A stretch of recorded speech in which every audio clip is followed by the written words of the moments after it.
It is episode number 50 of Slammin' Stan.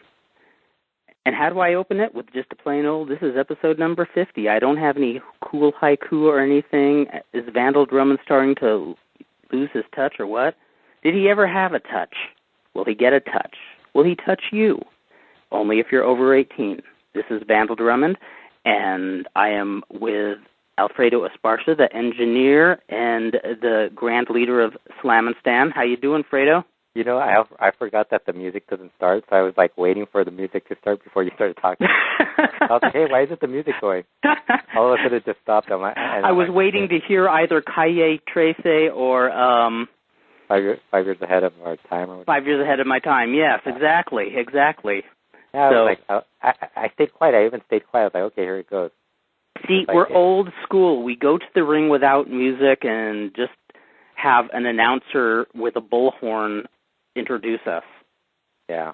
We're old school. Well, speaking of old school, I think there's several things we're going to talk about on the show today. One is the new school, Mystico, heading to WWE.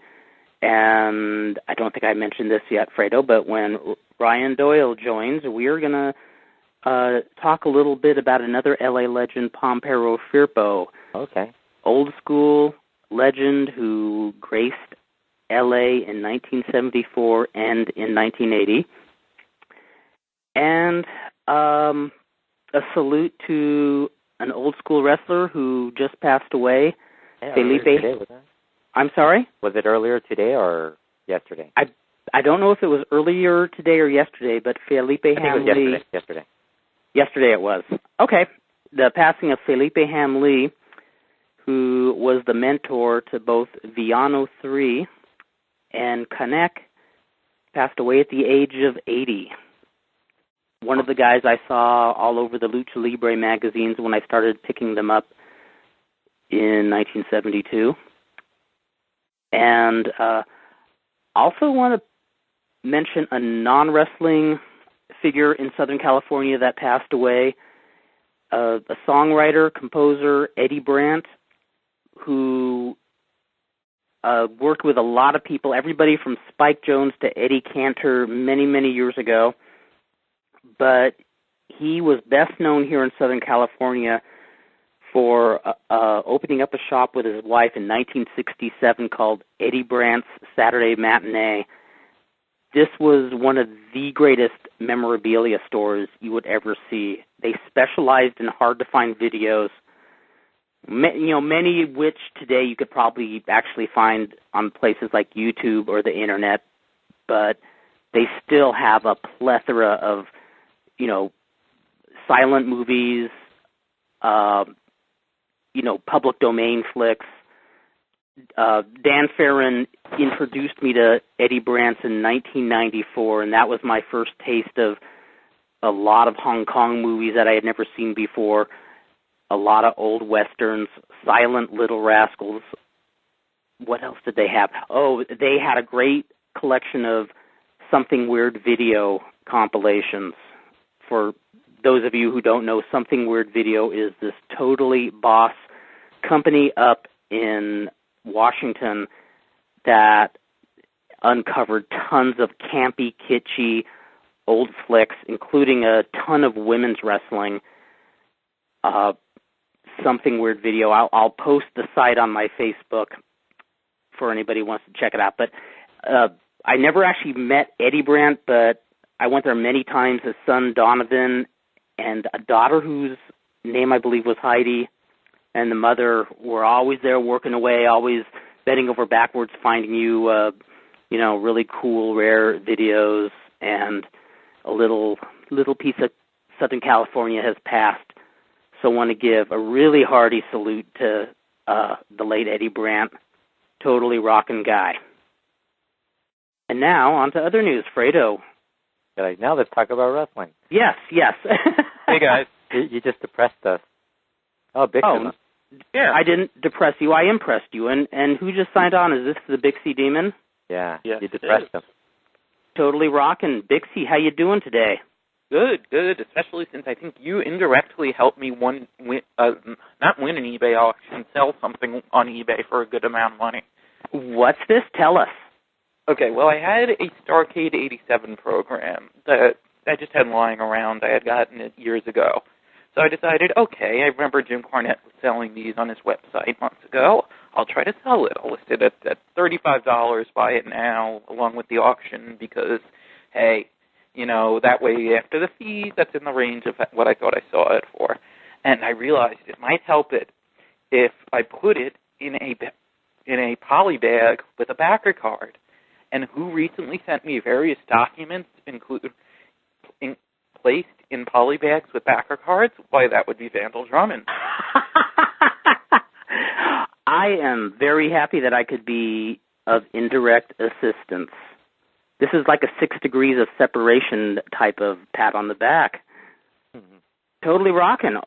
I'm glad that people are still making a good amount of dough on eBay, especially somebody as cool as Bix. Thank you. Now, Bix, you sent me a link.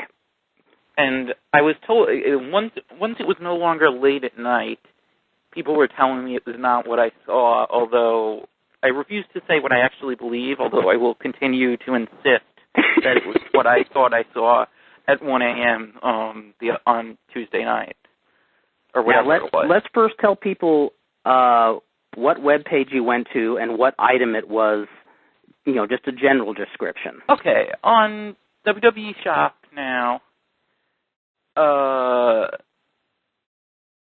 there's a new Undertaker shirt, because now his nickname is The Last Outlaw, and he's coming out to a Johnny Cash song, so they're trying to make him over a little bit again.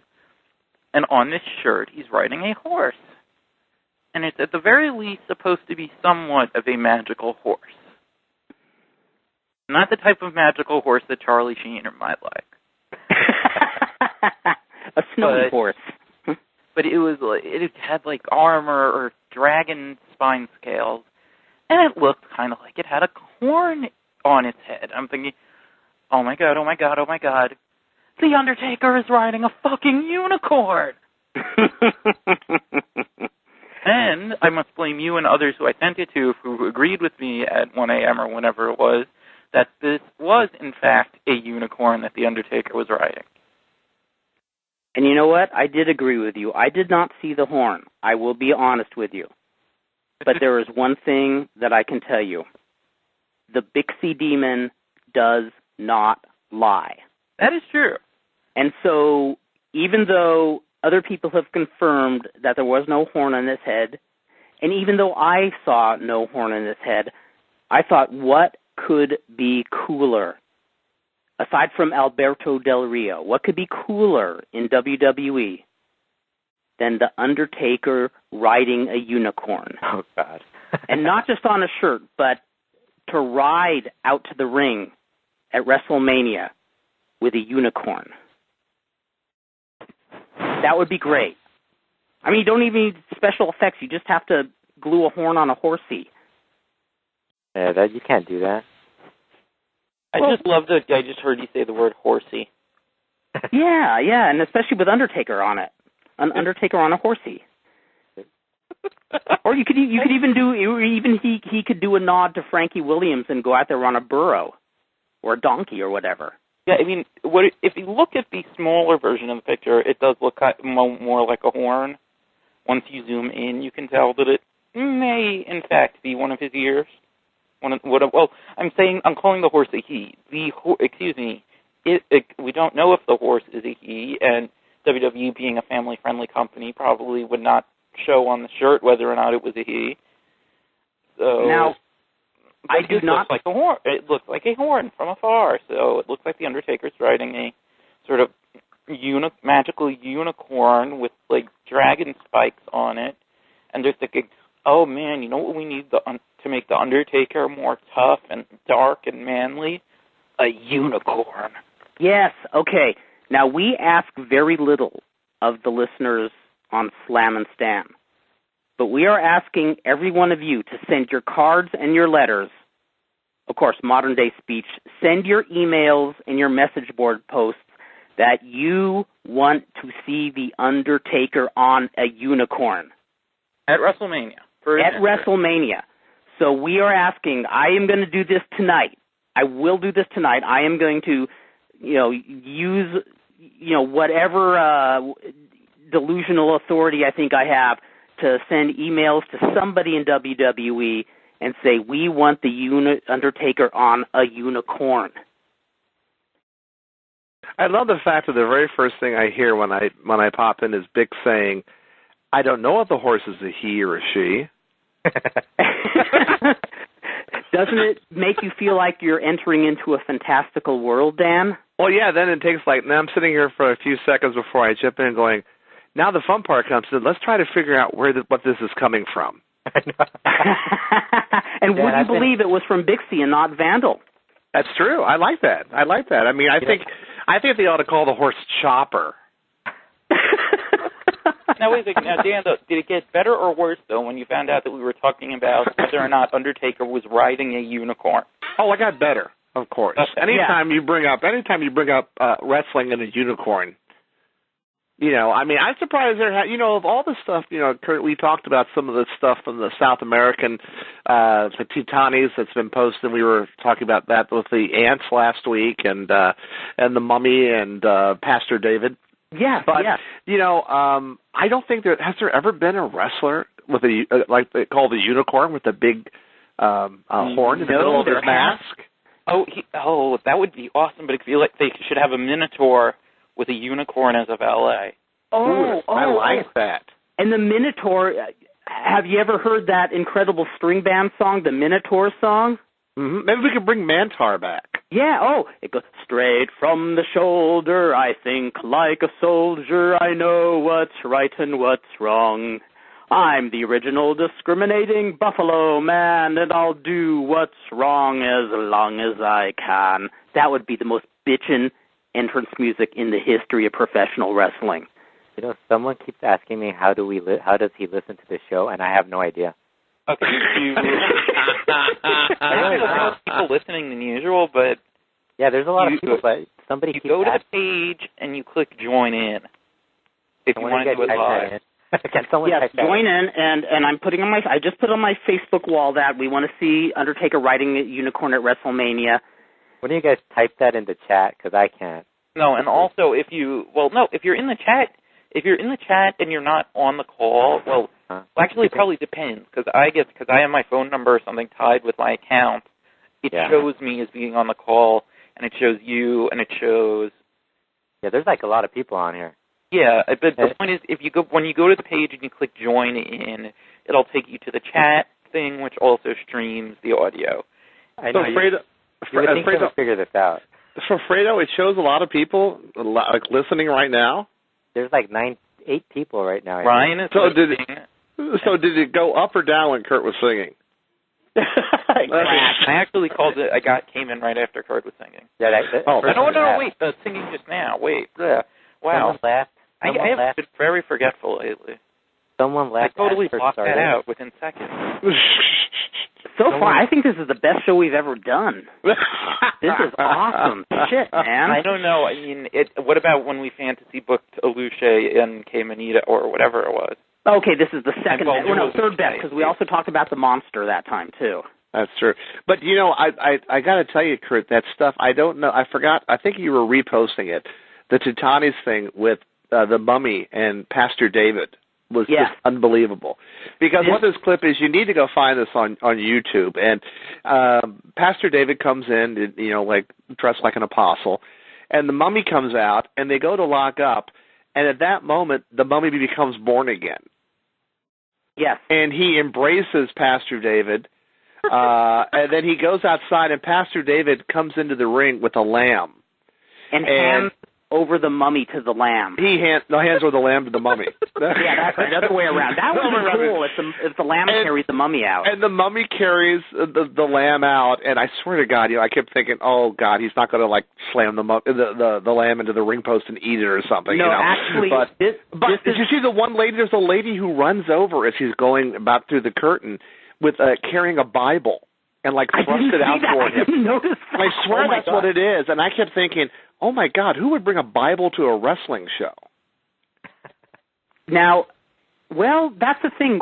So many wrestlers become born again. I think there's a lot of hidden Bibles somewhere in every arena. But I would think that. Well, I would think that a Bible would be like the arch enemy to a wrestler because do you kayfabe the Bible?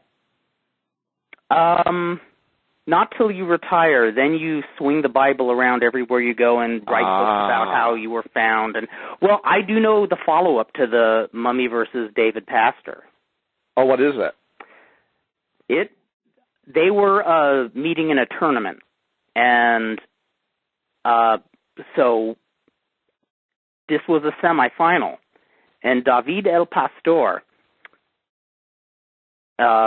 faces La Momia, and La Momia gives him the bye.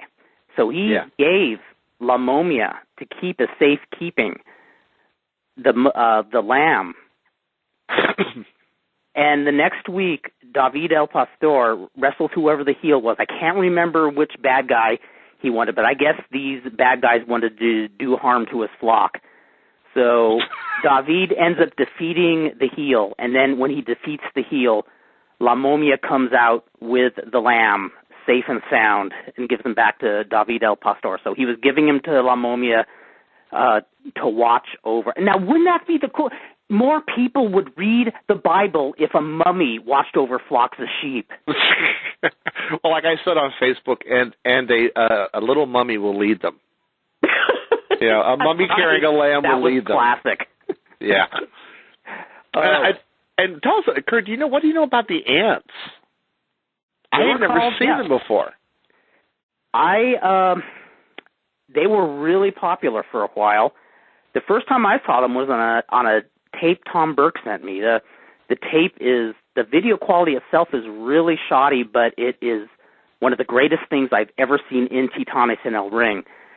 It was just an army of ants that had a leader who would do most of the wrestling, but it was just in the rule book that the colony of ants could join in on the match at any time. I mean, have you other guys seen this at all? I have. The ants? I think I've seen the one match that I think I got it from Fredo once when Fredo got it's unbelievable because they all come running out in a straight line, and they're dressed completely like ants. And they get in the ring, and most of the ants, there's like 6 or 7 of them, really. And most of the ants, like Kurt was saying, cower in the corner, while the other ant goes out and starts throwing drop kicks. So it looks like a Ninja Turtle thing. And then every time they go down to get the guy to in a pinning position, all the ants pile on. Well, the one match that I don't know if Fredo has it, but Fredo, if you have it, you got to put it on YouTube, and if you don't, I got to get it to you. The ants come out, and then their opponent is Nero with an army of Romans. I have it. Of soldiers. I'll look so it ends up in a free-for-all where the ants are biting, are fighting the soldiers, and the ants start biting them. They start itching like they're having a bad time at a picnic. Oh my God! What is that? Oh, that's my phone in the background. Excuse me. Oh, I thought you had theme music. No, exactly. I should have theme music. That would be. Hey Dan, I thought you were testing out how to get on how to listen to the show. Yeah, I can listen right now. You know what it is? I think if you're on the call, it disables your audio. Ah. So we don't know. We don't really know. It has to be if you're not on the show, you can find out how to do it. I thought that was S9 ringing in or something in the background there. That's what I thought. Well, see, I've always wanted to have theme music. Don't you think it'd be great to walk into work in the morning and your theme music sounds first before you come in? Remember there was an episode of Ally McBeal where they did that. Yeah. And I always thought, Tracy Ullman, wasn't it? Yeah, I always thought it'd be great also. You know how like when you're watching like an interview show or whatever, at the end of the day of work, you would sit there and the music would start up and you go, I'd like to stay and talk to you longer, but that's my music. We have to go. I'll see you tomorrow. And then just get up and walk out. Dan, before we get into more wrestling, I want to go back to what I talked about at the beginning of the show. I don't know if you were listening in, but Eddie Brandt has passed away. Yeah, it's one of those things. Eddie Brandt was, I don't know how old he was. He he must have been very elderly at this point. I think he was in his 80s, if I remember. Yeah, because I remember he was an older gentleman when I used to go into the store. Eddie Brandt's was one of the great video stores, and it still is out there. I have not been in it in years. I have to go back. But Eddie Brandt was involved in, like, writing, and he worked with Spike Jones and the Three Stooges, and he opened up originally it was a film store where you come in and buy film or rent film and memorabilia, and eventually got into videotapes back in the 1990s, and had the most amazing collection of the most offbeat stuff. If it was offbeat, it would be there. That's where you turned me on to all the different releases by Something Weird Video.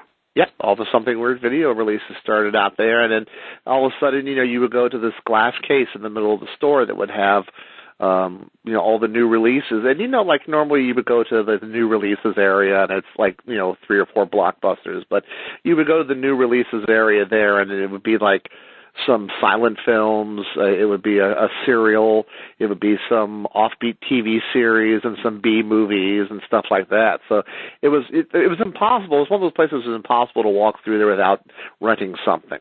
I'll never forget the first time you took me there. I came out with like about 10 pounds worth of videotapes. Yeah. I was like a kid in a candy store. I had so much fun making those trips out there. I frequently went with you and my friend Phil and my bro-in-law Tony. Those were some fun times. Yeah, and I believe, I don't know, do they rent by mail? They used to, at least at one point. I remember they did at the time, and because if I recall correctly, a lot of celebrities would rent from them because at that time you could not find these films, through other sources. Yeah, a lot of times the guys would come in and rent films that they had been in that they never had a copy of or whatever. They were looking for it, but you could always, first of all, everybody there. It was not like going to a record store. Oftentimes if you go up to a guy at the counter and you'd bring up a CD or whatever, they'd look at it and they go like, "Oh, so you're into this, huh?" Yeah. Yes. And I always want to say to them, "Yes, how do you like making $7 an hour?" But they wouldn't berate you for your choices. They would fill you in or tell you stories about it or do whatever. And it was always it was a family operation. It was Eddie's son and his daughter and assorted relatives that always ran the place. Yes. Oh, I remember Donovan with his almost waist-length blonde hair. And just almost like a tour guide saying, "Oh, if you're into this, let me take you over here and show you a little something else." And I remember one time renting the silent Peter Pan, and it was like an old copy. Oh, yeah. And they had just released like a new restored version of it. And when I brought it, Donovan says, "Oh, wait a minute, this is the crappy copy." He says, "Wait, forget this, let me get you the good one." And he went out of his way to get a new copy, opened it up. I think it was one that was intended for sale, but he ended up renting it to me. Well, they were all good at that. I mean, I remember his sister's name was Heidi. I was wondering if I was remembering her name correctly. And they also had they had wrestling tapes there from time to time, but offbeat ones, again, like the old stuff from the 50s and things like that. Yeah. Well, Something Weird had that whole series of, what was it called? Wrestling She-Babes? Wrestling or something like that. Wrestling She-Babes. That's right. Above and beyond the one that we did with Johnny that we did the commentary on. The classic Wrestling Women USA, I think it's called. Yes, Wrestling Women USA. That showed the movie Pin Down Girls. Yeah, go on and get that. That's a really good DVD, and I say that because Kurt and I never got paid for that. But it's a lot of fun to listen to, and actually we got some really good reviews from people that said it was probably one of the better, if not the best, commentary for a Something Weird video. I remember, actually, I came across it about 2 years ago, and I had not listened to the commentary since we first did it over 10 years ago, and I put it in. I actually thought we did a really good job on it. It was really a fun time with Johnny. Well, thank God. The worst thing about it, luckily the movie's only an hour long. And if you remember correctly, we were about 45 minutes into it, and they figured out there was something wrong, and we were going to have to start all over again. That's right. There was something wrong with the recording. And my reaction to that was, Jesus Christ, we're going to have to watch that movie again? Oh, God. Yeah. But it does continue your streak of being attracted to fascinatingly strange-looking women. I thought Peaches Page. Yeah, Peaches Page, she was a rather buxom gal, wasn't she? Yeah. Peaches Page looks like Jack Palance. All right, that's the problem. You're high. No, she had those eyebrows and everything going. She That had was weird. freakish eyebrows, but she had a hot little bod, especially for that day. It's an hour-long movie, 20 minutes of which are shots of her training, jumping rope, and playing catch. And yes, how can you hate this film? Well, there's that great sequence. I think is it Rita Cortez, the champion of Mexico? Yes. Who we actually met one time. It was very funny. But she has we met. Who was it? We met somebody else. And is it Clara Mortensen? I think is the other woman in there. I'm not quite sure. Yes, it was Clara Mortensen.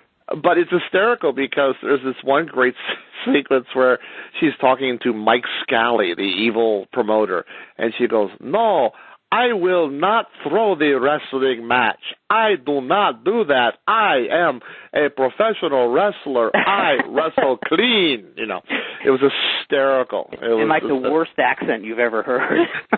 Yeah. But pick that up. It's a lot of fun if anybody hasn't seen it. You can get it like on Netflix and elsewhere. So. Yeah, the Mystery Science Theater version is on Netflix streaming. The DVD itself you can get on Netflix. Yes. If we don't get paid for it, get it streaming, get it for free. Yes, exactly. Wow, the user average for Racket Girls on IMDb with 415 votes is 1.6 out of 10. They're fools. They're fools. 4 critic reviews. The Mystery a site that reviews Mystery Science Theater stuff. I'm curious if any of them review the DVD. These are the same Brown and idiots. Dan Farron fellas. Well, they should have left it because the original title was Pin Down Girls, which, when you think about it, is a much better exploitation title. Oh, totally. Well, these people who gave that a 1.6 are the same idiots who think Rene Cardonis' Santa Claus was a bad movie.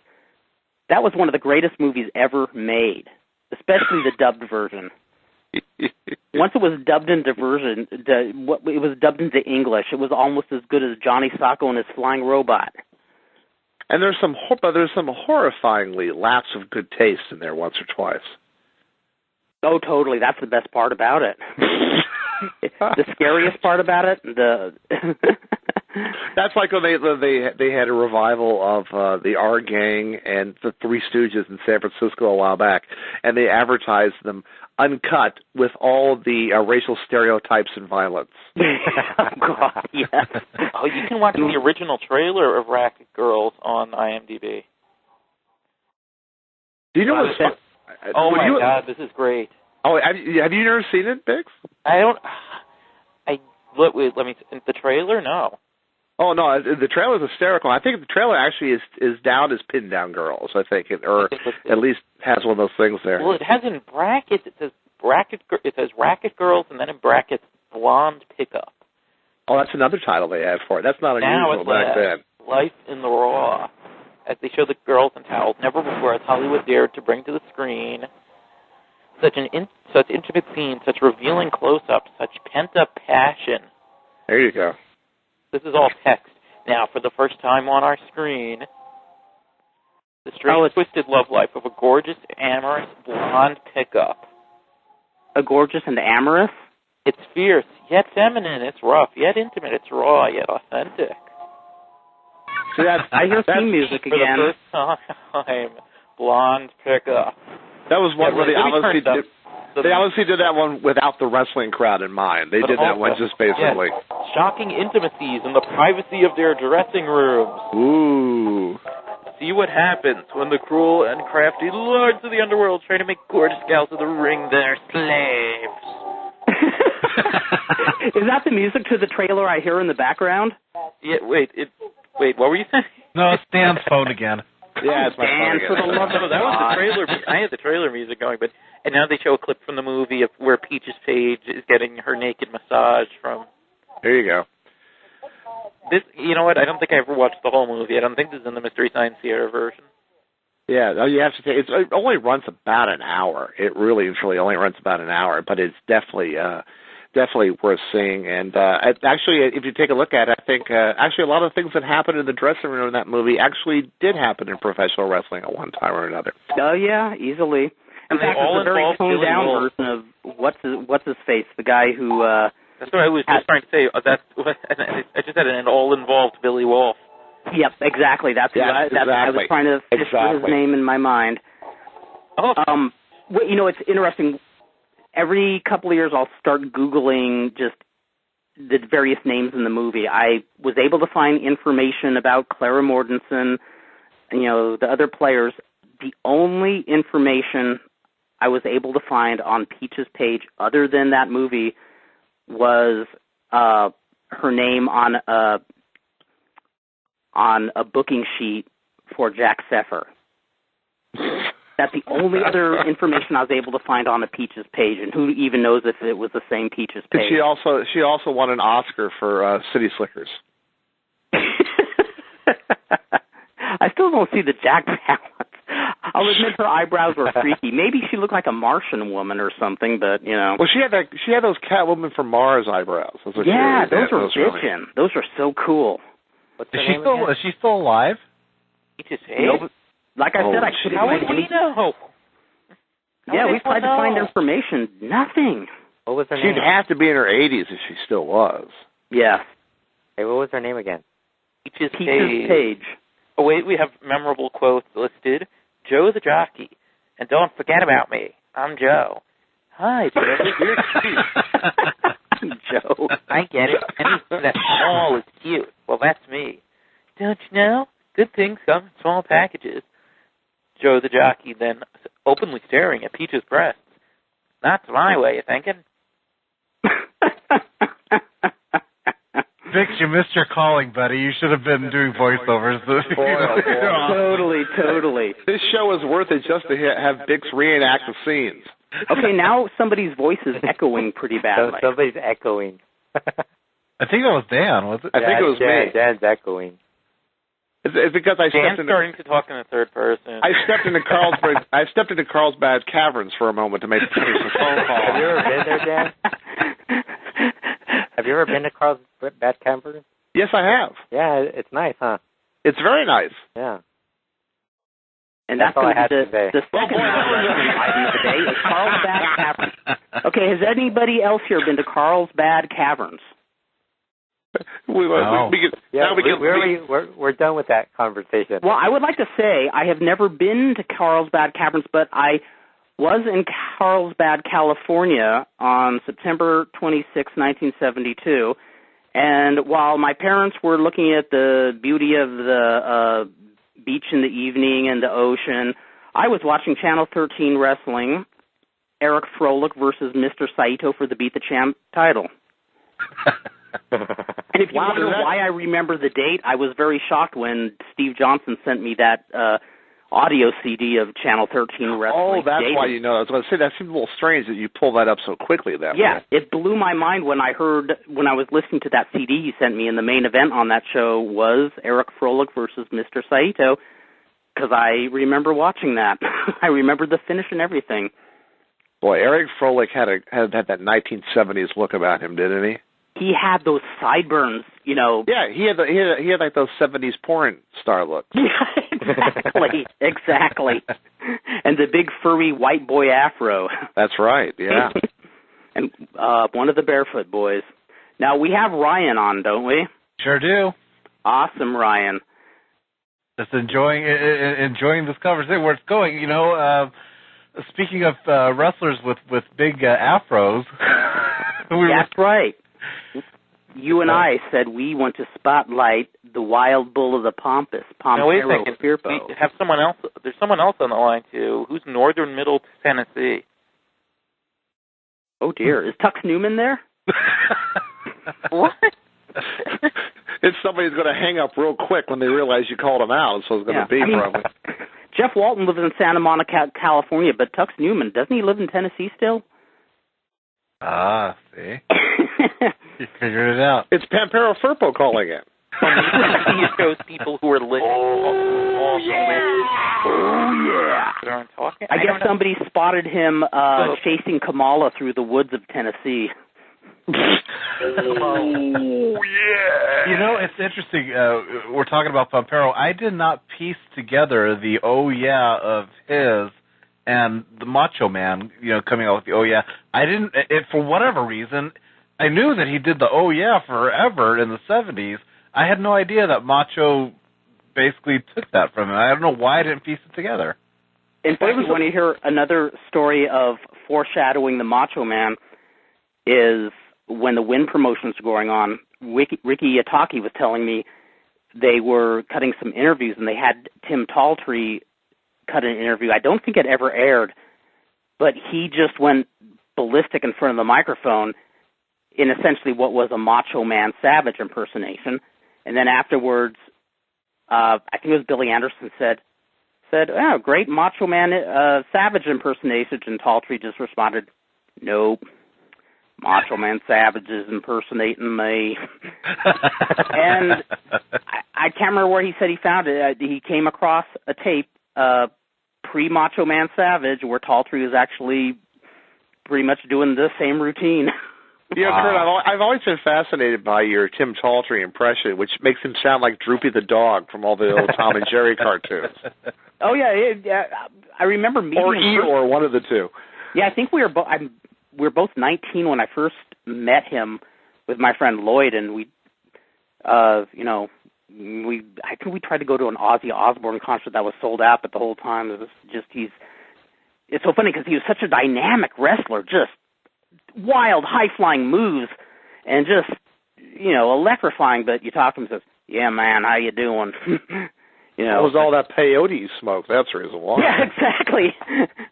Well, we did have a lot of the leafy greens, and but no, he was just so laid back, and the way I do his voice, it's not to say he was dim or anything like that. He was very cool-headed and no nonsense, and he was a lot. I remember talking to him on several occasions too. Yeah, he was very laid back, very, very laid back. Yeah. Very tough. I mean, he's a lot smaller than most of the wrestlers, but they didn't mess with him because he grew up in wrestling and he knew how to handle himself, and he was just a really smooth worker too. It's so funny how he was laid back, but yet his nickname in some places was Speedy. Yes. I like that. Speedy Talltree. I forgot about that. I was thinking about the Pampero Firpo, the oh yeah. Though I believe, oh God, this is like, this is where you start like nerding out. I believe the way Firpo did it was like, oh yeah, like that, more not so stretched out like Savage did it. How funny! I remember it being kind of. Well, there is actually, if you go to my page, I posted an interview he did for AWA in '73. Right. And if you watch it for yourself, you can probably judge. But it's a very cool, classic Firpo interview, just like a year before he came to Los Angeles. Now, yeah. Ryan, when he came in '74, you were probably just like 4 or 5 years old. Do you remember him from that era, or do you remember him when he came in 1980? I remember when he was around right when I first started watching, and he was sort of I don't know if it was a main eventer. He was wrestling the top faces, in the area. But he was sort of making the rounds from L.A. He was kind of periodically coming to L.A. throughout most of the 70s. I mean, there was maybe a couple years where he wasn't around at all, maybe, like 76, 77, if I remember right. But he spent a lot of time, like, in Toronto, and he spent time in Michigan, spent time in the old WWF. And what I remember about him was the El Gorfio. I remember El Gorfio, too, and whenever I bring up Pampero Firpo to my brother-in-law, that's one of his fondest memories of watching Channel 13 wrestling is Pampero Firpo trying to get El Gorfio on John Tolas. And Elena told me that he used to chase her through their house, threatening to put El Gorfio on her. Well, I remember the 1974 run real well. I was not 4 years old. Unfortunately, I was like 18. In fact, you and I remember the same classic TV match, and I think you tell it much better than I do. Oh, which one? With Kurt Von Hess. Oh, the Kurt Von Hess one. The thing about Firpo was interesting. First of all, he was probably the smallest main event wrestler I've ever seen in my entire life. If that man was taller than 5'6", I was amazed. I would be amazed. I mean, I remember just standing next to him and towering over him, really. I mean, he was just that small of a guy. But he came in, they brought him in as a face in 74, in the fall of 74. And at that time, Ernie Ladd was the America's champion. And Firpo started wrestling in the early 1950s, so he was already like a 20-year-plus journeyman at that point.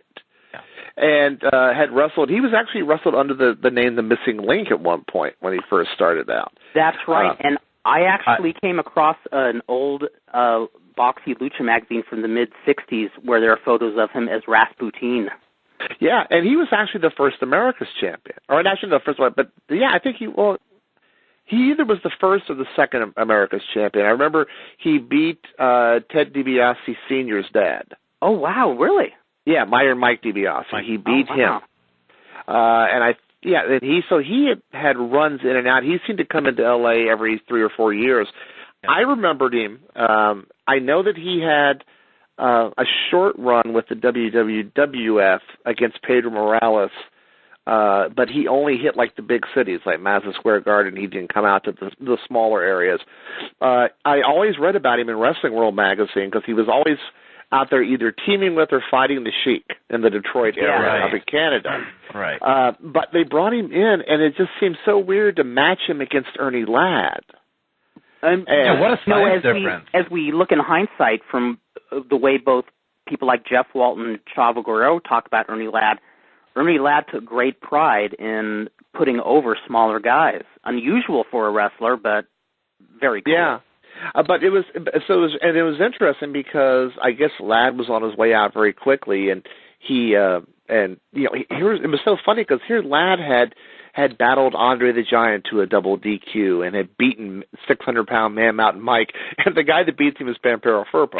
I love it. it. And he beat him with the El Garfio, and what they did was after that he basically exchanged the belt once or twice with John Tolis, and the Kurt Von Hess match you're referring to was Von Hess had come in with Otto Von Heller, and I guess they were supposed to come in for a bit of a run. They won the America's Tag Belts, but all of a sudden it was one of those situations where Von Heller was gone and it was just Von Hess, and Von Hess went on TV. And wrestled on the Wednesday night show against Firpo. And Firpo. In fact, I remember right before that match, even though they technically had the tag titles, Mike Liddell came on TV and said that Sam Mushnick, after tonight, has ordered them suspended. Yeah, they were California forever. They were whipping them out of town. And in fact, I remember that there was no sign of Von Heller. And when I went to the San Bernardino Arena like 3-4 days later, in the program they had advertised Von Heller wrestling somebody, but there was a substitution. So, I mean, whatever happened, they were gone quick. But Firpo just basically came in and just beat Von Hess from pillar to post. And I think it might have been 2 out of 3, and he beat him 2 straight, and he used the claw hold to bloody him up. That was the first time I ever saw, like, El Gorfio used where somebody gigged and bled, and I thought that was the coolest thing. And right after that, they brought in his old buddy, the Sheik. Actually, it was where they brought in Sheik and Mighty Igor. I remember that. And they did the Sheik and Tolis against Igor and Firpo, and then they split them off. And then eventually, what happened was, Firpo dropped the belt. Finally to Tolis. And he stayed until early spring, and he lost a steel cage, lose-leave town match to Valentine. Okay, I couldn't remember how he exited, but yeah, and then next time he came back was as a heel later on. In 80, yeah. What I remember best about his feud with the Sheik is he appeared on TV in a suit and tie, and his hair like really neatly combed back, as neatly as you could comb his hair back. And he's sitting next to Miguel Alonso, and the whole thing's conducted in Spanish, but they're essentially saying, let's take a look at one of your past matches with the Sheik. And they show a Detroit match where Pampero Firpo has El Gorfio slapped on the Sheik, and he's about to put him away, and suddenly the Sheik throws the fire in Firpo's face, and he falls out of the ring. And I can't remember the name of the Detroit commentator, but he's probably Lord Layton. Probably. Lord Layton, that's who it was, because I remember when Firpo fell out of the ring, Layton says, "I smell smoke. I smell smoke." And then they go back to Firpo and Miguel Alonso, and Firpo's hair is all wild, and his suit is all array, and he's freaking out, screaming, "Sheik, Sheik, Sheik!" And I thought it was one of the coolest things I had ever seen since Argentina wrestling. Yeah, I mean he was something too. Again, I think he got the Firpo name after the boxer.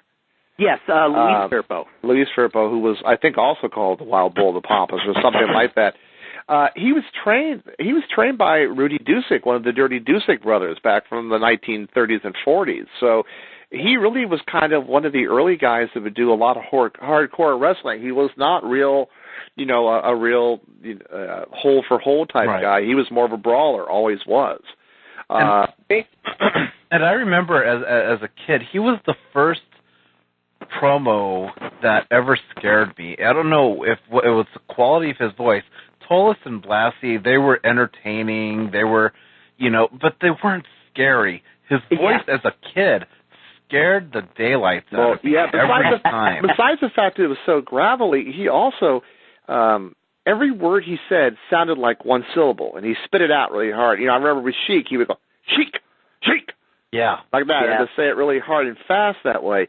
And it was just so funny when you look at him, because for all intents and purposes, you wouldn't think that at his size that he would have main evented as much as he had, but he worked, like you said, with Nick Bockwinkel. He worked in Texas. He worked all over the place, and had a career. And he wrestled well into like the late 80s. Yeah, and there's a reason now in hindsight when you think about it. I think that I don't ever remember him being booked against like Andre, because I think the size difference would have been so great that it just wouldn't have worked. Yeah. I never once remember him being booked anywhere. I might be wrong, but I don't think, he was ever booked against Andre. And when he came back in 80, you mentioned that briefly, I remember he came back, and I believe he was fighting with... was it with Victor Almadrill? He came back as a heel. Yeah. It didn't quite have the same effect as when he was a face 6 years earlier. One, he was 6 years older, and I think he was paired with Almadrill, if I remember right. Oh, was he? I think he did. I think he was feuding briefly in 80 with Almadrill. I seem to think also, didn't he have a little bit of a run with Apollo Jalisco? Yeah, with Apollo Jalisco, I remember that. And I think he, at some point, and this might have been in the 70s, but I think he had a couple of matches with Chavo. Yeah, I mean, I still have the picture. There's a great picture, one of those classic posed wrestling shots of like 4 or 5 cops holding Firpo back. Oh, I remember that. And the best part about it is the cops are laughing their asses off. They're just so happy to do this. And that's when didn't Firpo bring like the Moondog Bone with him once in a while, or use as a foreign object? I think he brought a chain with him at times. Remember, and he had the little that little thing that he would practice his claw hold on when he was doing the interview without that little what it was. Do you remember this? Oh yeah, I remember. It was kind of like the old Strager Lewis. It was like an idol, like a tiki idol or something. Yeah. Oh, he did. He had a little tiki idol. You're right. I remember that now. Yeah. Can you hear me? Yeah. Hey, this is northern Middle Tennessee. I finally got through. Oh, my Lord. Oh, there's Tennessee. Okay, good. Well, actually, it's Louisville, Kentucky, but I used to live in Tennessee, so I still got Tennessee numbered. Guys, I love this show. This is Trent Van Dries, by the way, and guys, I listen to this show. I was trying to listen live and couldn't, so I called on in and listened. And guys, this show was just wonderful. Love it. And I grew up watching the AWA in Green Bay, Wisconsin. Started watching wrestling in '71. And PAMPERO FIRPO, I got a few memories of him. About 1972 or '73. When I was about 7 years old or 8 years old, he scared the hell out of me because he was doing an interview with Marty O'Neill, and he was sharpening his teeth with a file. That's awesome. That is too cool. Now, that's the thing. Like, okay, you saw him when you were a child, and so did Ryan. And I'm trying to picture myself as like a 4 or 5 year old kid seeing this Rasputin-looking kind of beast on TV. It was frightening. It was frightening. And then I also remember later, it might have been 76 or 77, he had a feud with Baron von Raschke over who was the master of the claw in AEW. I remember they were both taking apples and making applesauce out of them with their hands. That scared the hell out of me, too. That's a natural feud. That's a great feud. In fact, I just posted, right before the show started, I posted a PAMPERO FIRPO promo from YouTube where he's cutting a promo on Von Raschke from '73, and he's doing the old bending the iron bar gimmick. I remember that. I remember watching that, '73. My God. Oh, you can recapture it on YouTube. That is so cool. Oh, wow. Wow, that's amazing. Yeah. He was just one of my favorites. So somebody said he scared the hell out of me. When I was a kid, it was him and Big Joe LeDuc that scared me the most. Oh, yeah. You know, so. And Joe LeDuc would cut you with an axe. That was the scariest part about Joe LeDuc. I don't know if you guys ever heard this, but I'm pretty sure it was Terry Funk was talking about Firpo and said that Firpo went down to Puerto Rico one time and ran up like huge gambling debts, like he had a huge gambling problem at one time. Really? Really? Yeah, I haven't heard that. funny. That's interesting, though. Well, it's funny. His post-wrestling career was with the post office. Post is the right word. Yeah. Right. Well, and I can't remember who told me this, but apparently people who had, businesses who had accounts with the post office, he was the one who took care of making sure they paid up. And I'm trying to picture, those dweebs in the post office. I'd like to see them get me to pay my account, and suddenly you hear this, oh, yeah. Well, see, I remember him. I don't remember him saying, oh, yeah. I remember him saying, oh, yes. Like okay. Maybe yes. Not maybe yeah, I'm having yes. a little amnesia here. But I could be wrong. I remember him saying, oh, yeah. And I've heard about, Savage got that from him, which makes sense. But I remember, oh, yes, not oh, yeah. And there's nothing like PAMPERO FIRPO being interviewed by Gene LaBelle, which happened frequently. Oh, no, here we go. And that's so great because when they brought Mighty Igor out, Mighty Igor's doing the thing where he's grabbing Judo Gene and kissing him, and Gene LaBelle has this look like, I don't know about this. and Firpo admonishes Judo Gene, like, shut up and don't say anything. You'll hurt his feelings. You'll hurt his feelings. Well, do you remember when they brought Firpo back for CCW, California Championship Wrestling, in the mid '80s? Do you remember when he came back? I never saw it, but I had a friend who saw it, and Well, he came back. Because he had been working his job at the post office. He had no beard and he had short black hair. Oh, you know what? I do remember that. And the thing was, thinking it was such a letdown. You take all that away, and he didn't become fearsome anymore. He became the guy that sold you the paper on the corner. That's what he looked like. It was such a letdown. I remember the announcer had to explain who he was for people who were wrestling fans because he didn't look like PAMPERO FIRPO at all. And he wore the same gear and the same outfit, but he had this short black hair and no beard. Wow, I completely had forgotten about that. What I never, because I had a friend who saw the show, and he went up to Joe Palumbo, and I guess he just did this line, I have a bone to pick with you, Palumbo. And for some reason, it stuck out in my friend's head, and he would always say that line, and now that line's forever in my head, too. I remember during the 80s, they actually showed a picture of Firpo with the no beard, the short hair, in one of the After magazines, and I was saying, I was like, wow, is that even the same guy? I couldn't believe it was him. Yeah, I think he had like black horn rimmed glasses on, and it was just so funny to see him that way. It's like, yeah, I remember that. He looked like Robin Williams in Awakenings. And don't forget, I don't know if I think in Roddy Piper's book that came out in 2003, there's a great story about Roddy and Pampero Firpo when Pampero Firpo was wrestling as Ivan the Terrible. Mm-hmm. And the story was Piper was brand new into the business, and he hitched a ride with Ivan the Terrible to someplace, and the whole ride there, like 3 hours there, Firpo didn't say a word to Piper. And then when they finally pulled up to this roadhouse, Firpo just gets out of the car and goes in, and Piper, in his book, was saying that he thought that he must have really hated his guts. So Piper went in a minute later and sat down next to him, and Firpo says, "Move over 2 chairs in Carney," to Piper. So Piper he moves over, and Firpo orders this big dinner, and Piper didn't have very much money on him, and ordered like a bologna sandwich or something, and Firpo says, "What? Go ahead and eat, make a big meal. He'll have the same thing I'm having."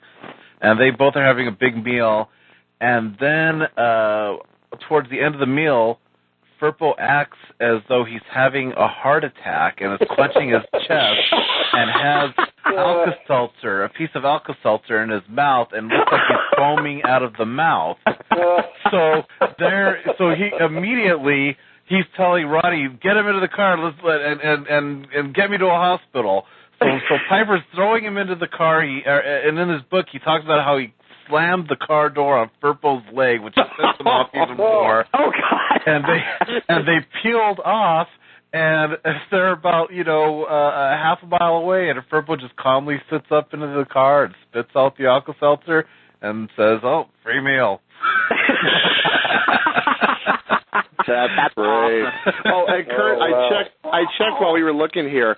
Firpo was the first America's champion. After when they dropped the world title out here in '67, they came up with the America's title, and they had a fictitious match in Mexico that Firpo defeated Colosso Colosetti. Oh, that's even better. And then he did lose it. He lost a fellow Argentine. Yes, he lost it to Iron Mike DiBiase, and that's basically where the America's title began.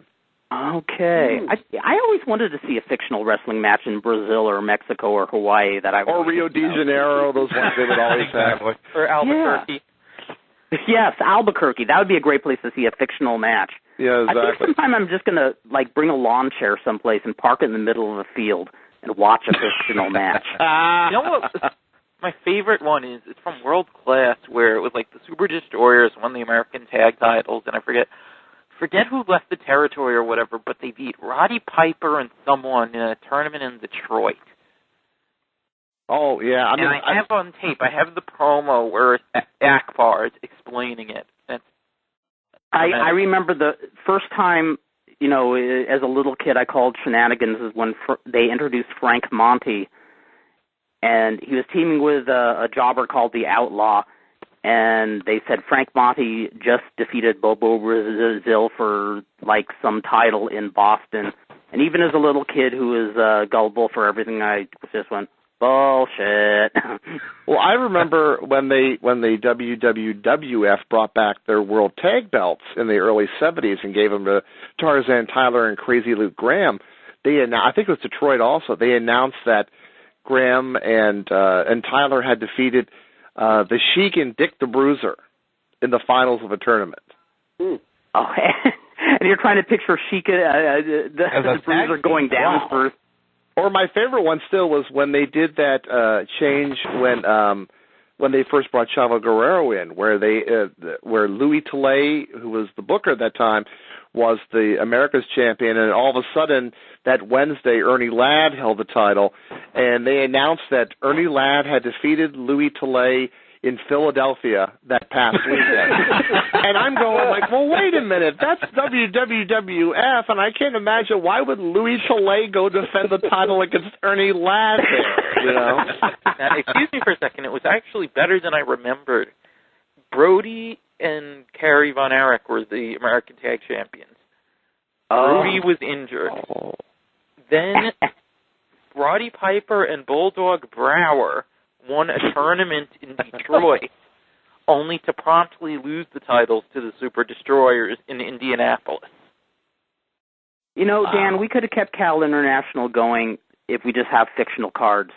Well, you know what? That's not a bad idea. I think the Black Bart World Class title reign was fiction. When he first won it, they claimed he beat Chris Adams, and I think that was claimed to have happened in California on a World Class card, but I don't think that ever happened either. So, yeah.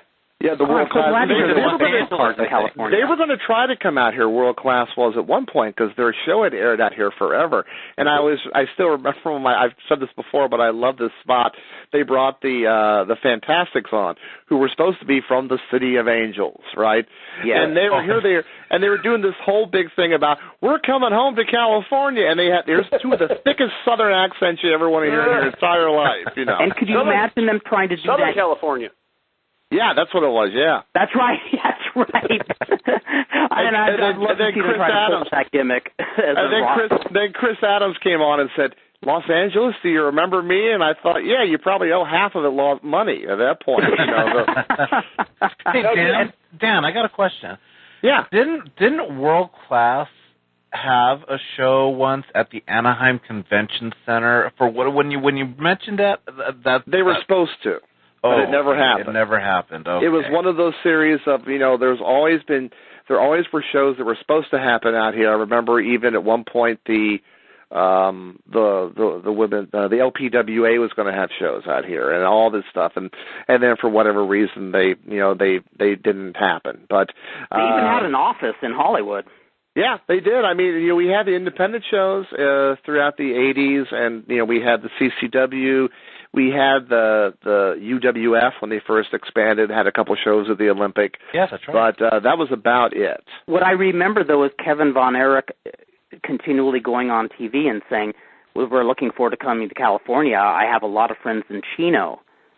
And a friend of mine talked to Jim Cornette and says, will you stop? You tell Kevin Von Erich Chino is known for a men's prison and nothing else. Stop saying hello to everybody there. Well, Kevin was very excited about coming to California because it was close to Mexico, and there was things he could buy in Mexico that he couldn't always get here, in the United States. And as we know, Kerry tried to buy things in Mexico and that's right. had a hard time getting home. I was thinking maybe it's just a matter of Kevin gets not a lot of letters from Chino.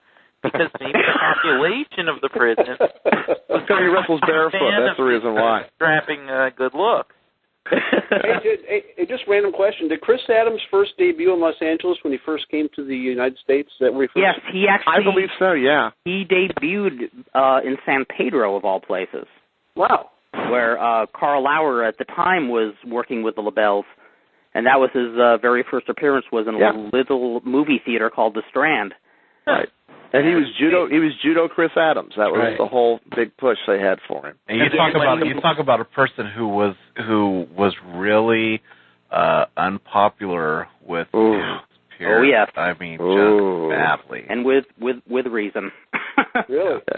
Yeah. Especially he was.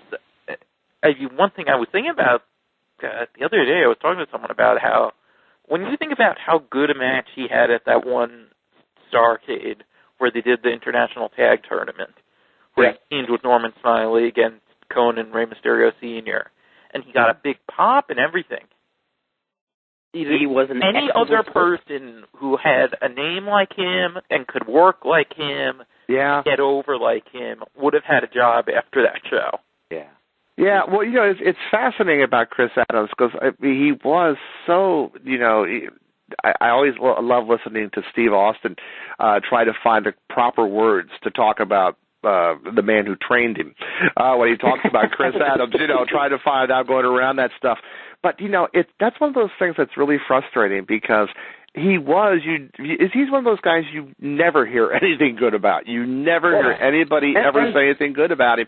But yet he was one of those guys I always enjoyed watching. His stuff in World Class was great. He and Gino Hernandez were fantastic. Oh, they were a great tag team. No, I'll be the first to say that he was a great worker. And, you know, it's interesting when you talk about the concept of separating the artist from the person. You know, there's a lot of truth in it, but then again, it's a subjective thing, and there's eventually a line where you say, well, fuck the artist. If the person's such a dick, it kind of puts a glare, you know, over what he did. I mean, yeah, but if you did that though, Kurt, with everybody in wrestling, there would be nobody that anybody would like. No, you're right about that. But no, when I say it's subjective, is I think everybody has that where a lot of us can't separate the person from the artist, but sometimes there's somebody so despicable. Case in point, I'll be the first to admit D.W. Griffith was a great director, but I can't watch a movie about that glorifies the Klan, and especially when, you know, even for his time, people didn't like his racial views. Yeah, well, you know, I have the same feeling about Skylo Low, truthfully. That little bastard, he never, no. No. Skylo Low, Bret Hart stole all his great spots from Skylo Low. That's right. That's what I heard. Hey, Trent, I got a question. If you want to talk positive, there is positive Chris Adams. I don't know if you guys heard, but his family, his daughter, something just put out a Chris Adams website just the other day, and I did hear about that. I was on it one time. I was taking a look at it because I saw something about it. I did want to go back and look at it to a little more detail, but Kurt, I hope this is not one of those Moondog Maine things where his family's going to call us up and start yelling at us.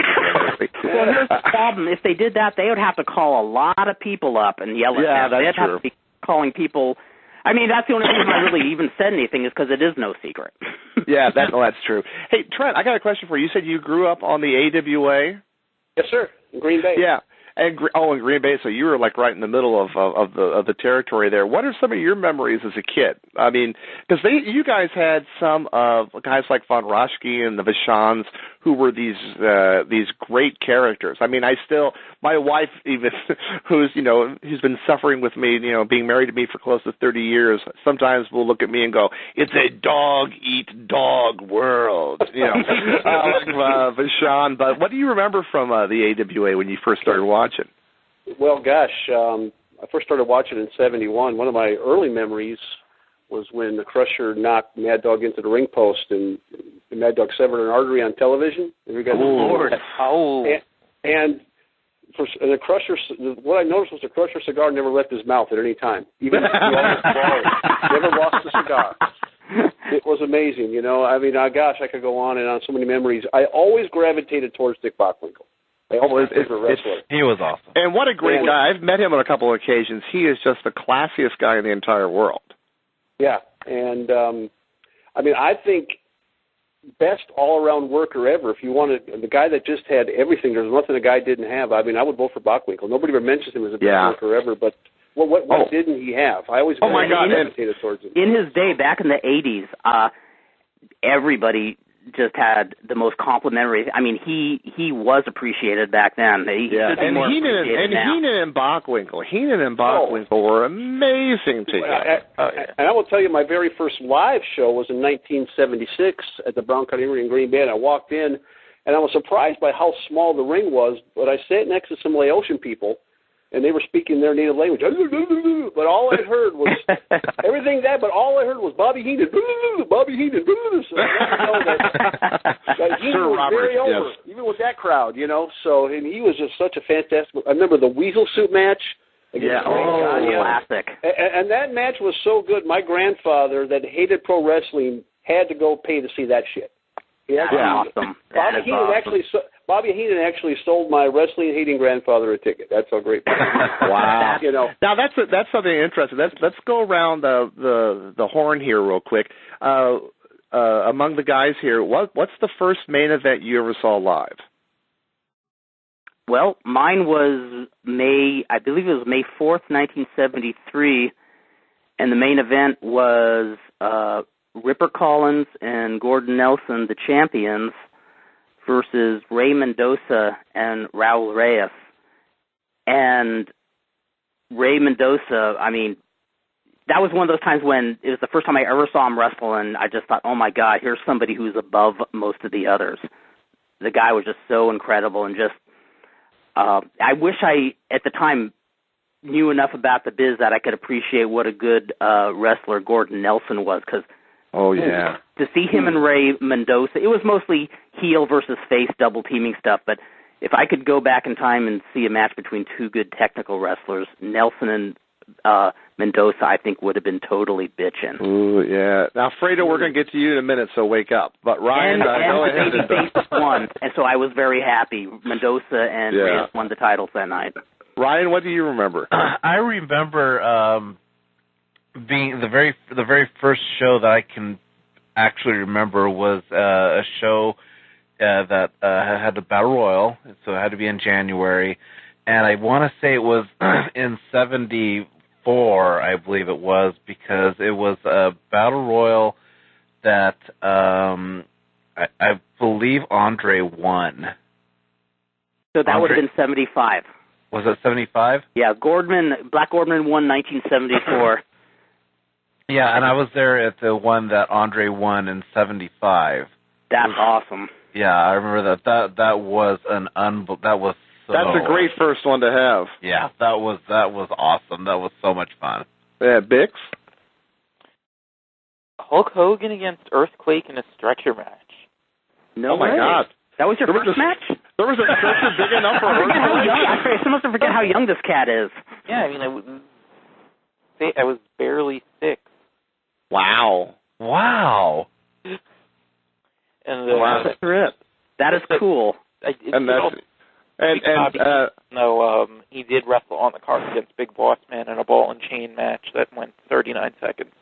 And see, now you were 6 years old and you remember all that stuff, of course. Well, because that's what it. Seconds, Well, I remembered what the main event was, and I did remember the match. But I'm looking at history of WWE, and because I wanted to see what the whole card was, and that's where I saw the 39-second part. And wow. And Fredo? Have you noticed every time you ask these questions, there's like a 20-year gap between us? I know. There's always like 1974, and it's like all Bix and I are always like 1990. Something. I know, Zach. I was tempted to sit there and say that I first saw, Frank Dusek and Strangler Lewis or something like that. All I remember, Vampiro was in the match, and that's pretty much it. Vampiro was in the match? Yeah, Vampiro was in the match. I was pretty bored out of my mind. Was that the Anaheim match? No, I think it was one before that. Wait, so is that in California or in Juarez? No, in California. Or El Paso, I mean. California. Okay. Yeah. You never got to see a live show in El Paso or Juarez? Yeah, huh? you wouldn't have gone to Juarez, trust me. Even back then, huh? In El Paso, the only wrestling that there was NWA towards the end.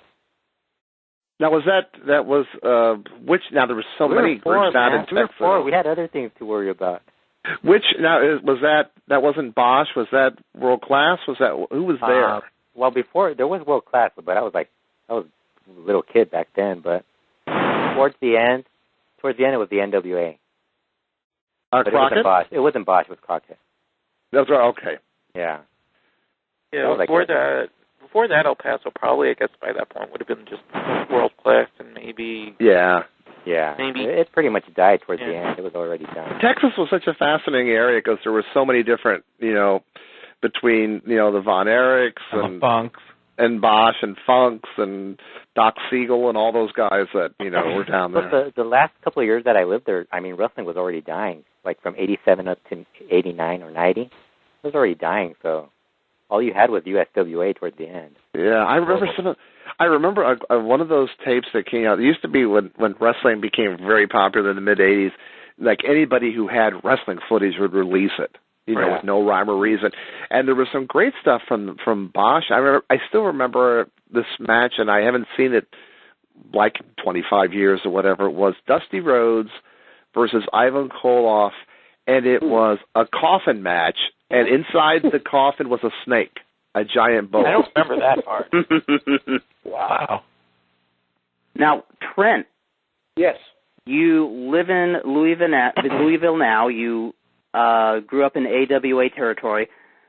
I'm always curious with a new presence to ask, when was the first time you left the area and saw a different territory of wrestling, and was it like this whole, like the first time I ever saw wrestling outside of Southern California, I'm saying, wait, this is the same thing, yet it's so different.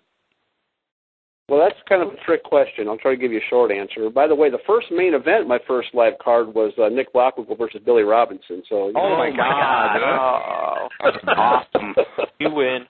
Yeah, well, but you know, it was weird. It was almost kind of boring when you were 11 years old. You mentioned I like Bockwinkel, but in the semifinal was the High Flyers against Lanza and Duncan. That was a much more exciting match for me. God. So that's a good point when you're that age.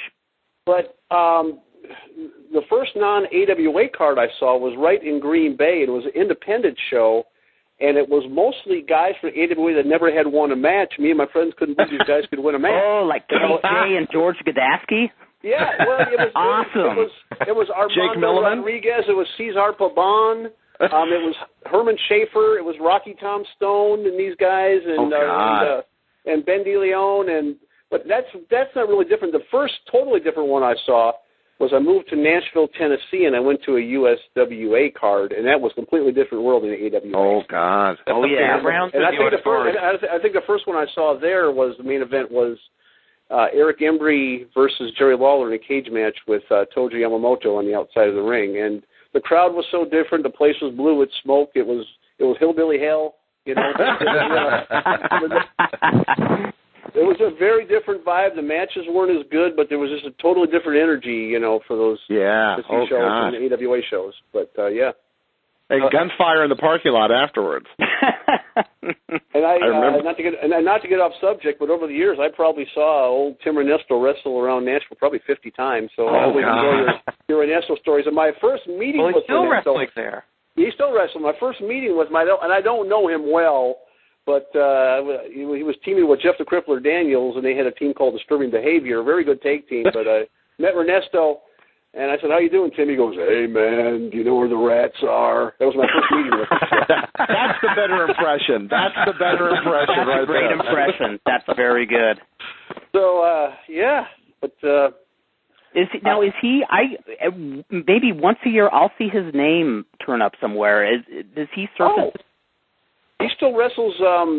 It's sporadic, but I mean, here recently he's still working for it. You know, I remember old Tony Falk runs the USWO in Nashville, and he just the last couple of weeks he's been working for Tony. So, oh my God!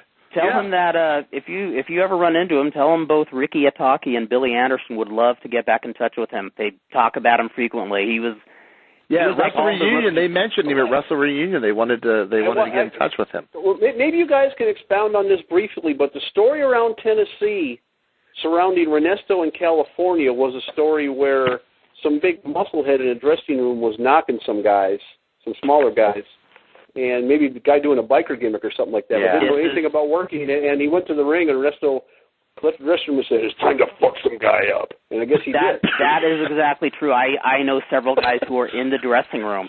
Yeah, he was a big biker dude. I can't remember. They had some typical name like a Harley Davidson or something like that. They had the Davidson brothers there. Could that have been? Which one of them was? No, this was different because the Davidsons and Talltree and Ken Wayne worked with each other a lot. It wasn't Bad Boy Bobby Lane because Bad Boy Bobby Lane and Talltree got along really well, and actually to see them shoot with each other would have been interesting because they were both really tough folk. But I was going to say, around Tennessee, Ernesto was considered a legit badass. That's true. The story is true, yeah. I can name a minimum of 3 incidents where he always had the upper hand against people who folks perceived as tough. But, yeah, what happened here was they were running lucha shows at Bingo Hall in Santa Ana. And, this biker guy was just some fly-by-night guy. He came and went and, clueless in the ring, but was big and intimidating. And, yeah, he was going around trying to intimidate all the, smaller Mexican wrestlers. And, the first person I heard the story was from Superboy. And he said Talltree just sat in the dressing room and didn't say a thing, didn't even make eye contact with the guy. But, yeah, they were working together. And the guy left the room. And when the match was started, when they went out for the match, Talltree just very just very matter-of-fact, he said, okay, time to fuck this guy up. Yep, there it and is. he went in there and just gave the guy the nightmare of his life. He should write his autobiography, and that would be the title. It's time to fuck this guy up by Tim Taltree. Well, Stefan De Leon, who we lost about 7 years ago, I loved hearing him talking about his feud with Tim Taltree, because Stefan was just brand new to the business, idolized Piper, and wanted to do all the cool finishing moves he saw on WWF. So he wrestled Taltree for the first time on an Alex Knight show and was going over, and he asked Taltree, can I go over with the DDT? And he said Taltree just kind of shook his head and says, nah, just follow me, man, just follow me. And he gave Stefan his first experience of just, like, leading him through a match.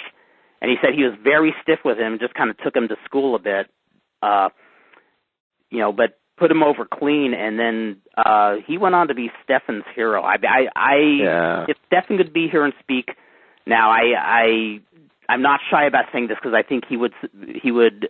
No, you're right. Looking You're back, absolutely he right. looked up to Taltree more than just about anybody in the biz. Yeah, you didn't mess with Taltree. I mean, if he liked you, he still worked snug with you. But if he didn't like you, he'd be sticking his thumb in every orifice he could possibly find. That's what he would do. Oh my God. Remember how Johnny Legend called him the Twisted Tonto? Yes, that's right. I love it. Well, there was an incident maybe 10 years ago in Columbia, Tennessee, on an independent show where Nestle just showed up in a real bad mood one day, and nobody knew why, but there was this young kid who only had a couple matches and went out in the ring, and Ernesto just snapped on the guy and got him in the corner and was just jumping up and down on the guy's face like 20 times. Just went nuts, so yeah. Wow.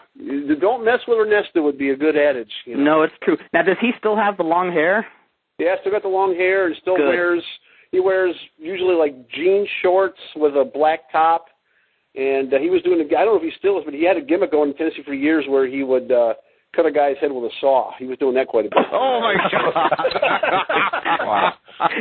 That concept does not scare me when I think of ECW, but it does scare me thinking of Tim Taltree doing it. Oh, my God. The only thing I can compare is at Hadco Plaza when a riot broke out with the crowd, and Dr. Jerry Graham was with me, and he whipped out his wallet, pulled out a blade, and says, Kurt, this is the perfect time for your first gig. Oh. And I heard all the stories of Doc giving a lobotomy job to people, and I didn't know I could run that fast, but I did. But we were talking before. I want to throw in my first main event because it was in San Bernardino. It was the Freddie Blassie Steel Cage. It was John Tolos versus Porkchop Cash, Lose and Leave California. And Tolos beat Porkchop Cash, and Firpo ran in to make the save. So how about there's touching on everybody we've talked about this evening. Not wow. Not wow. Oh, sorry. Porkchop Bobby Cash. I didn't go up on that. I missed the wow. Oh, Judo Gene LaBelle. That was his signature. Wow! You need to do that as an app, Kurt. That's what you need to do. You need to do the Gene LaBelle app. Well, God bless Bix. He's the one who found the Tank Patton promo on YouTube from L.A. where it's the only known footage, just like the Bigfoot footage. The only footage left of Gene LaBelle going, whoa! Isolated. If you look up Gene LaBelle wow on YouTube now, I put one up that's just that. That's true, too. It's, so awesome. Oh, yeah, see, everybody talks about how Porkchop Cash was the beginning of the end of L.A. No, he was one of the coolest things. I like Porkchop Cash a lot. He was a good worker, especially in Memphis. I loved him with what's his name with Troy Graham. They were great. Yeah, the Dream. Were they that was one of the incarnations of the Bruise Brothers, wasn't it? Yeah. Yes, it was funny. I guess it was. One of the Figure 4 shows this week, Brian and Denny had seen Porkchop Cash for the first time and were kind of horrified by him. But I think it's one of those things where you have to see them you have to really see him on several occasions to really appreciate him, I think. One of the TV moments I'll never forget on Channel 13 is when he was feuding with Butcher Brannigan, and Brannigan comes out holding an apple, and I don't even think he said anything in the interview. I think he just looks into the camera and with one hand just crushes the apple into apple juice and just gives this menacing stare, walks off camera. Then Porkchop walks on camera and just shakes his head and says, "That's strange. Where I come from, we eat apples." And Fredo Bell has this look in his face like, "Isn't that funny?" Well, I remember when he first came out here and they were doing the fan out of the stands thing with him. What they were doing was they would have these wonderful laps of good taste in the programs. Where he was saying was, "Yes, I'm going to take my money I win in the Battle Royal, and I'm going to buy myself some collard greens and some grits and some all this other. Oh, it was just awful." And then Haystack Calhoun would say, "I'm going to buy a bunch of taters with mine." Or I remember when they would quote in the programs, quote Toru Tanaka, like, "Professor Tanaka says, me no throw salt." And they'd quote Goliath as saying, "I be proud to be champion America." You know, it's just like one program had Andre saying, "We see how tough he is." Because I remember also toward the end when they did that thing where Tanaka wore the mask here in L.A. as Mr. Akhenaut. Mr. Akhenaut, which was Tanaka backwards. As anybody couldn't figure that out. And he would come out with the mask and he wore boots, and it was so funny because I had always seen him, and he always did that, what Gorilla Monsoon used to refer to as Chopstick Charlie accent of his. And then when he wore the mask, he spoke in his regular voice, and it was so funny to hear him speak in just a regular voice that way. Well, I don't know if you guys, I listen to a lot of podcasts because I drive on my job. About a year ago, PORKCHOP CASH did an interview with Gary Kubetta on 57talk.com. In character, he was still claiming that was a shoot, that he came out of the crowd, that was his debut in pro wrestling. Oh, that's hysterical. Yeah. I think he forgot about the time he spent on the East Coast in Detroit as Al Nelson prior to that. I wonder if it was also a shoot 5 years later when Walter Johnson came out of the stands in L.A. and did the exact same gimmick. Mr. Johnson, remember that? Yeah. Jimmy Lennon announced him for the first month as Mr. Johnson. Yeah. Oh, that was great. The fan out of the stands. God, what a great... Is the same guy that was a pro football player? Yes, he was, and he was a good pro football player. Cleveland Browns. He was a much better pro football player than he was a wrestler. That speaks the truth. And if I'm not, was he bad? Now, if I'm not mistaken, Johnson, like out around Detroit or maybe Ohio, actually for a while did a Kamala gimmick of all things. Did he really? Really? Oh, yes. God. Wow. Mr. Johnson? Oh, my God. Did they show him running across the football field saying seen in his natural habitat? Yeah, they got the guy from the Memphis thing was going, "Mr. Johnson, seen in his..." You were reading my mind. 400 pounds. When they started airing... You were reading my mind, Dan, because I was thinking the exact same thing. Yeah. Mr. Johnson. When they started airing the Kamala video in Tennessee, I'll never forget, that's when I first knew Dr. Jerry. And when you would visit the doc in his hotel, if there were no women present, it was just guys, he would open the door and the only thing he'd be wearing is a towel that he tucked under his tummy to cover his privates. So he looked like Kamala. And so, he's in this giant flop house of a hotel, and we always thought that would be a great video package to have him storming, wearing only the towel through his hotel and saying, "Dr. Jerry Graham, seen in his natural habitat," slinging, John Bean bottles at people, and I so now want to have a wrestler that looks like Kamala and introduce him, from the wilds of Uganda at 401 pounds, Mr. Johnson. That's right. His name will not be Kamala; it will be Mr. Johnson. Mr. Johnson, yes, exactly. And brother name for Trent, because I started to watch, but I couldn't really watch more than a minute of it because I was so horrified on YouTube. What is the deal with Kamala and Son? Wow, I never heard of this. Kamala and Son? Yeah, Kamala and Son? Hilarious. Is Kamala and Kunta, I don't know if he's his son or not, and it's them doing this sitcom reality show together. Gimmick, but dear. I mean, Trent, do you know where were they trying to get some sort of viral video fame, or just it's probably along with his Barry White album he released. Yeah. All I can say is, I love that one song, "Push It and Pull It," where he accuses Steve Lombardi of sexual acts with people and stuff. You know, I don't think I even want to. I don't want to even get in my head the thought of the two of them having sex. I just don't want that. I think he was talking about already, Dan. I think he was talking about Lombardi and Patterson. So. Did he come dressed as Knuckleball Schwartz? That would have been interesting. Yeah. Schwartz and Johnson. That could have been a great team right there. Again, I know I always go back to Dr. Jerry Graham, but if you want to think of a more horrifying picture in your head of Lombardi and Patterson, the doc would always go to the bar after the WWF Sports Arena shows in the 80s, and I'd talk to him a few days after, and he'd say, I'm not going back there. I think I blew $200. That's trouble. He'd always show back up, but then one day I talked to him, and he says, I'm never going back again, never, never. And I'm going, why, Doc? Oh, shit, I was so drunk I almost fucked Patterson last night. Yeah, you talk about the towel around the waist thing. Do you remember that great story from Whatever Happened to Gorgeous George, that book? I know which one you're talking about. About Sandor Szabo out here in Los Angeles, and what they would do is they would play a rib on some of the new guys, and they would be in a commercial or they would be off the air, and they would have the guy standing out there, and then like Sandor Szabo would come out with the towel wrapped around him. And they'd be talking about the match, and Szabo would like put his hands over his head to illustrate like a body slam move, and and his towel would fall off, and he'd be butt-ass naked there. And that way the guy who was standing across him would freak out thinking they were live on TV and this guy was naked. And he did that one night, and this guy came running out of the truck and was like, Szabo, you asshole. And he goes, what? And he goes, I have my daughter's Girl Scout pack in there, and you just did that in front of me.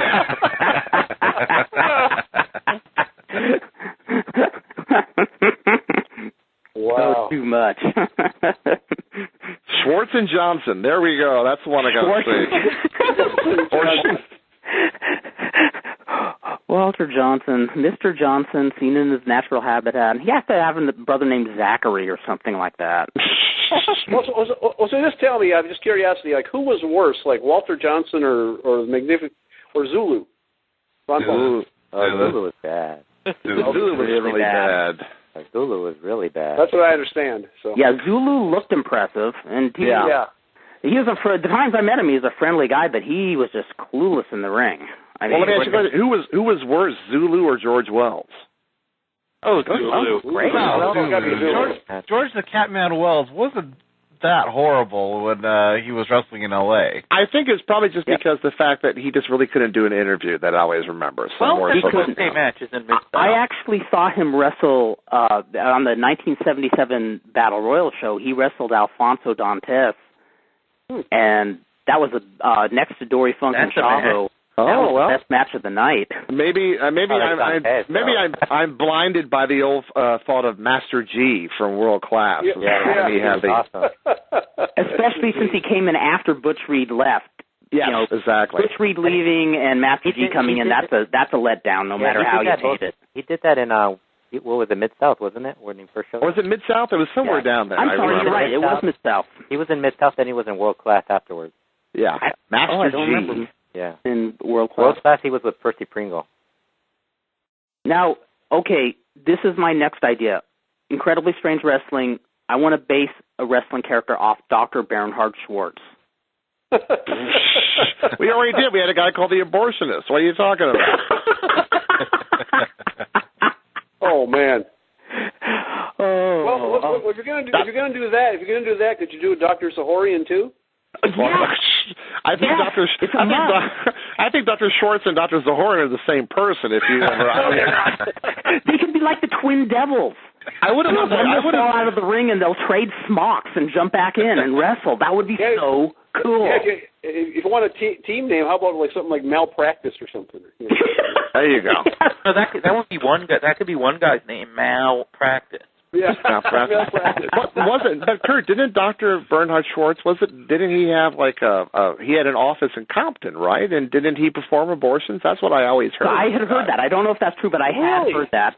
I do know he did have an armed nurse in the office. A nurse carried a piece. Great. He took so much cash because people would buy steroids from him. They'd buy heaps of pain medication, and wow. I mean, he was the guy. He was the one who passed all the boxers who shouldn't have been passed. He gave me my examination, and he was like psychic. He already knew how healthy he was because, except for my name and address, everything on my health registry was filled out. My blood pressure was normal. Was he smoking, Kurt, while he gave you the exam? I heard he smoking. No, he didn't look so hot. He didn't look hot at all. And I think Jeff Walton. I think Jeff Walton was the one who told me that smock hadn't been changed in like 30 years. And sometimes he would wear that like big brown.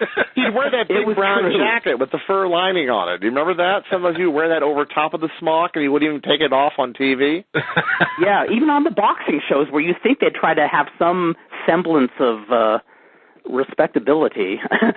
But yeah, I remember him just, he came in and gave us discounts for our physicals because there were so many wrestlers in the dressing room, so he just walked with a fistful of cash.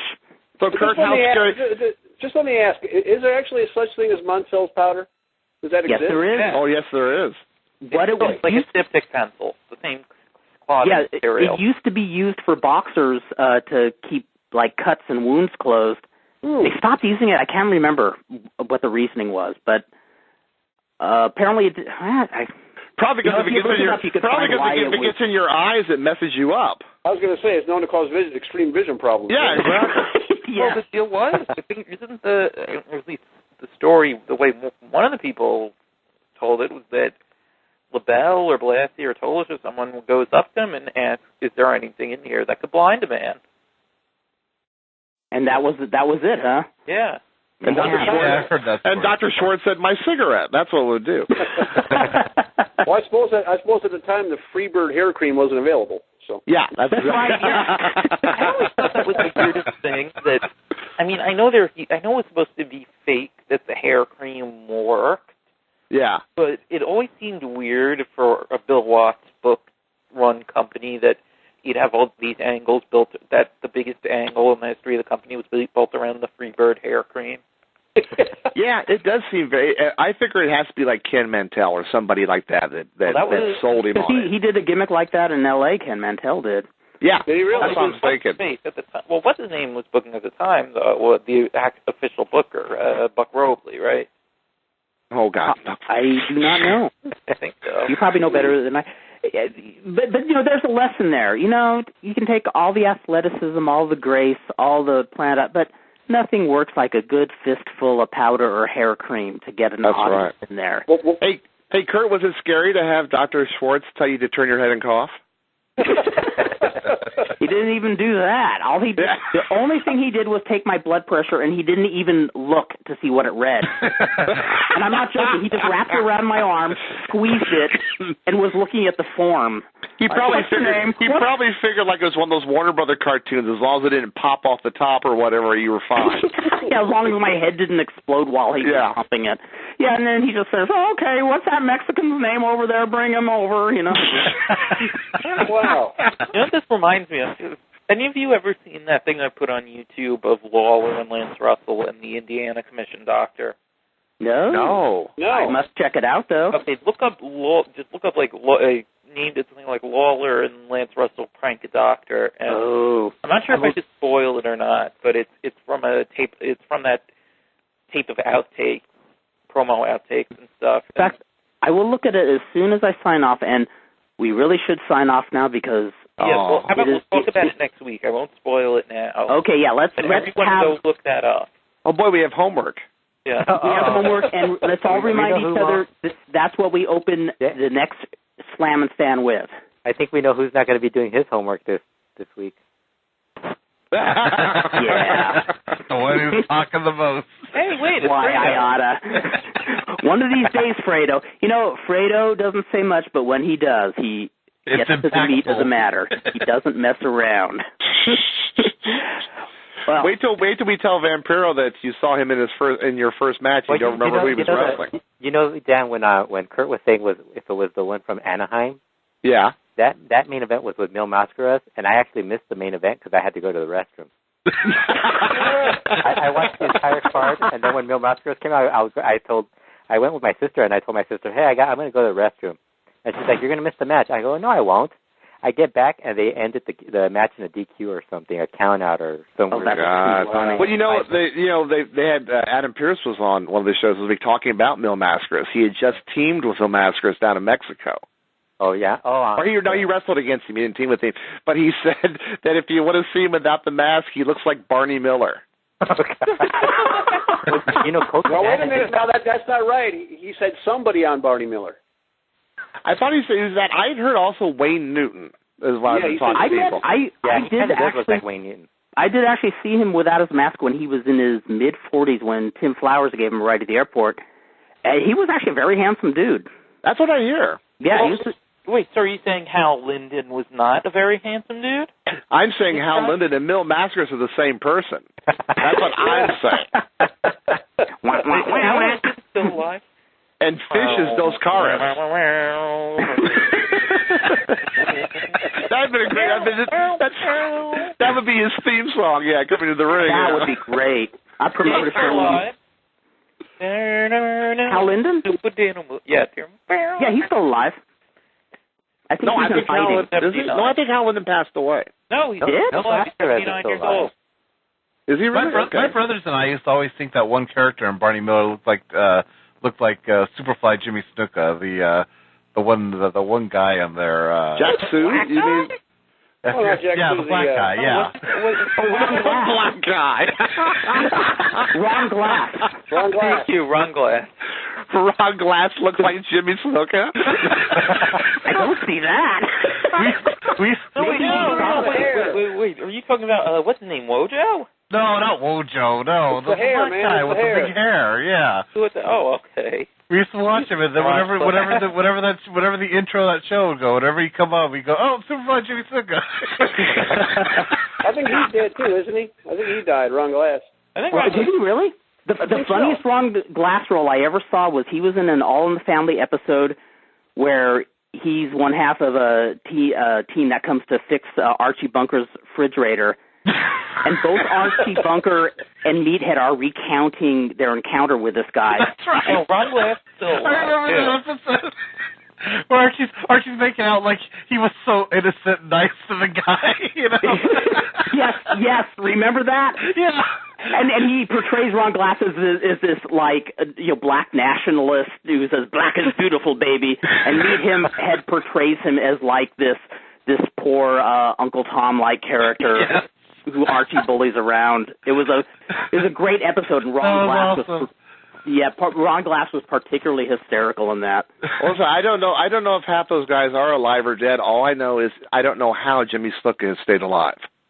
I have no idea how he and Jake Roberts must have made a deal with the devil because there's no reason why those two men should be alive. Now, I don't think we should do a show on this. But I told you the story. I walked up to Jake Roberts at the Wrestle Reunion and walked over to him and said, hey, listen, I really enjoyed your work. And he looked at me and he went, we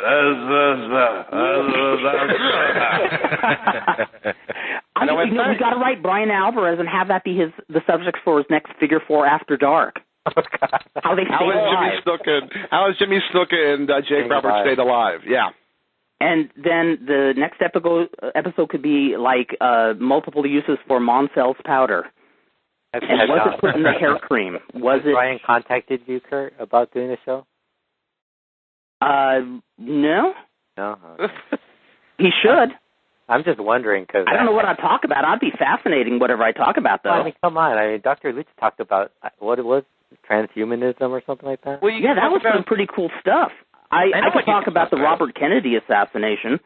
Or you could talk about Dr. Jerry Graham's theories of the right hemisphere and the left hemisphere. Oh, yes. After smoking Steele Graham's weed, he declares, the right hemisphere of the brain short circuits the left hemisphere short circuits the right hemisphere, and bing! You're there. Nobody like him. And on that note, I do have to thank all you cats for being here. Thank you, Fredo, as always, for driving the vehicle in which we ride. And want to give a special thanks. If he's running that vehicle, we need to put him over the side of the road and give him a sobriety test. We're gonna play that old March. Was it Ides of March tune? In that Fredo, that you got to find the Ides of March tune. Is it called Vehicle or something like that? Yeah. Yeah, you got to find that and have that be the introduction to the show, Fredo. What is it called? Ides of March Vehicle. Yeah, Ides of March is the group. They're a one-hit wonder. It's some awesome stuff. And Trent, we want to thank you and for calling in. We hope you'll call in again. It was a blast having you on. Oh man, it's been great. I've always enjoyed listening. This has been so much fun. Thanks for having me, guys. Appreciate it. Oh, thank you. Thank you. And of course, Ryan, Dan, and the Bixie Demon. You make Thursday nights totally awesome. And this is Vandal Drummond on behalf of all of us, thanking you and reminding you, if you're walking down a street in Southern California on any given night and you see a bright light shooting across the star, it is... What the hell did I just say? Let's start again. Hey, get your hand off your Mr. Johnson, okay? You know what I'm going to start doing is I'm going to start taking drugs. I'm going to start getting high. I'm getting trippier as I get older, and I think if I just start taking lots of drugs. No need to do that. TNA Impact starts in 15 minutes. Just watch some of that. No. I want to make more sense, not less sense. So if you're walking down a street in Southern California on any given night and you look up in the sky and you see a bright light, it is not a shooting star. It is a heavenly handful of... Monsels Powder. Jesus, why do I... Until next time.